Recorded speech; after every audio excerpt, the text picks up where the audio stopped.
All right, we got some carnitas, some flan, some drinks. You guys help yourselves. Some tequila, some tea, and coffee. Whatever you guys want. You guys ready? Let's do it. Ready for the book club meeting? So they couldn't even charge you for it. Hey. How are the carnitas? Thumbs up for carnitas? These are good, bro. All right, so I put this agenda together, and so under chapter number 1, I put on here, the author mentions, if you believe you can move a mountain, then you can. And then I just kind of asked some questions here just to kind of start the conversation. And a couple of the questions were, what does the author mean by this? Literally or figuratively, or both? And then the other one is, how can someone really believe in their ability to accomplish big things? And then also talk about examples that the author mentioned, and then talk about examples of people that we know personally or that we know of that have accomplished great and successful things. So the first thing is, so I think, when the author is talking about that, like, he said, like, not too many people believe that they can move mountains. So as a result, they don't, or like not many people do. And so I think part of believing that you can accomplish something is like already having a plan, right? Like if somebody, like if you take it like literally, right? And if somebody's talking about moving a mountain, like if we think about it, it's like, what are the resources? I don't even want to move a mountain, right? And so I'm not going to believe that I can move a mountain because I don't really want to move that mountain. I don't have a plan to move the mountain. But if I was in a construction company, for example, like the Hoover Dam, it's like an amazing engineering marvel. So somebody had the thought, like, all right, I'm gonna build this dam, and I'm gonna move mountains to do so, right?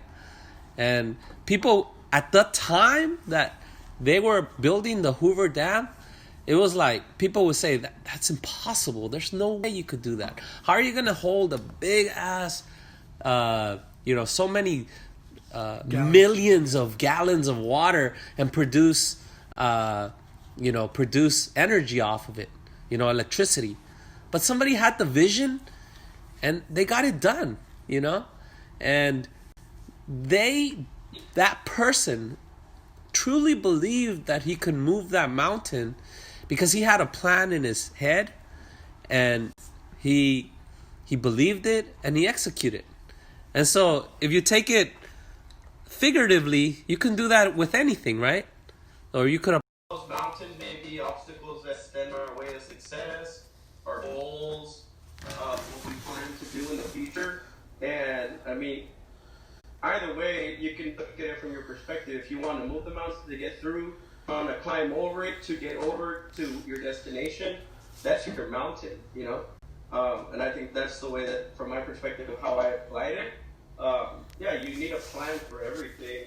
Another thing I wanted to bring up was, personally speaking, I'm probably like in the midpoint of my life because I look up to you guys in the points of your life where you're successful, where one day I aspire to be.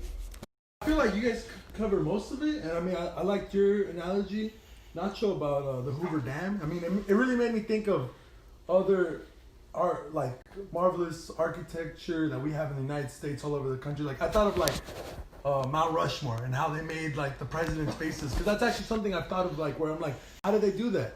They were being doubted, but the guy who was the project manager, whoever, like in that moment, as you were telling us your perspective on the Hoover Dam, I was thinking like, he's right. Like I think back when I was a kid and I saw that, and I was like, dude, the guy who was in charge, like they were using just dynamite back then, and some guy with a chisel and being up there with a rope, like that's pretty crazy. amazing. Yeah. Like he made an entire group of people believe that they could do it and be successful, and it came out great. But I mean, I agree with like what you guys were saying. Obviously, like it's your own mountain. I guess the only thing I have to add is just what the rest of the chapter was talking about. It's like, All right, in the second chapter, one of the things that I pointed out here, or I put on the agenda, is, the author talks about the correlation between intelligence and success, and I just put some questions on here. Do you have to be super intelligent to be successful? And I just put on here to give examples, and I also put on here to talk a little bit about emotional intelligence. I don't know if you guys have heard about that, but it's I'm gonna distribute this article from the Harvard Business Review, and it talks about intelligence. And the bottom line is, you do not have to be super intelligent to be highly successful. Actually, the really highly statistic shows that Why they haven't, why they don't, why they can't, and why they aren't. So, you actually use more intellect and effort into like convincing yourself why this is such a bad idea, as to the same effort that you're gonna take into taking the chance to be successful. So I want to take that and ask yourself every time that something gets hard or something that you want to give up on, why are you thinking about all the negatives and not the positives? The effect is going to be the same. If you put negative thoughts, you're going to get negative results. If you put positive thoughts, you're going to get positive results. So the same energy that you're using to tell you why you shouldn't do it, use it and focus it on why you should do it and why you can do it. all right, one of the things that I think chapter 3 talks about also is, how your mind is like a bank. yeah, You can deposit positive thoughts or negative thoughts, right? So one question I put on here was, what do you guys think? Can you guys control what you think about? What do you guys in general? What do you guys think?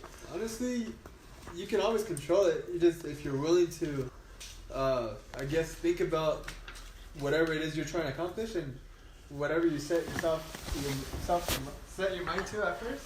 What Lead it to like. by a raise of hand, you guys think that you can control what you think about? I think you can. yeah. I think you can, because I think that's how confidence gets built. Like that was the first thing I thought about. Like that's how you build confidence. Like if you just keep saying like just to quick example, like, oh, I can read that book. So yeah, I agree. I think everybody agrees in here that you can control what you think about. Yeah. Let's just do a little experiment, all right? Let's all think about a pink elephant. Okay? Let's think of a pink elephant, all of us. Like pink elephant in Like SF? a pink elephant. Like in SF with bottomless mimosas? No, like a real like a good time? like what would a pink elephant look like? Vultures kill the white giraffe today. Oh, I saw it. I So if you concentrate on thinking of a pink elephant, you can visualize a pink elephant, right? Yeah. So that's control of your mind. So if you want to think about positive things, you can practice. That's what meditation is. Practicing controlling what you think about in your brain. So if you want to concentrate on negative things, you can think of negative things all day long. But if you want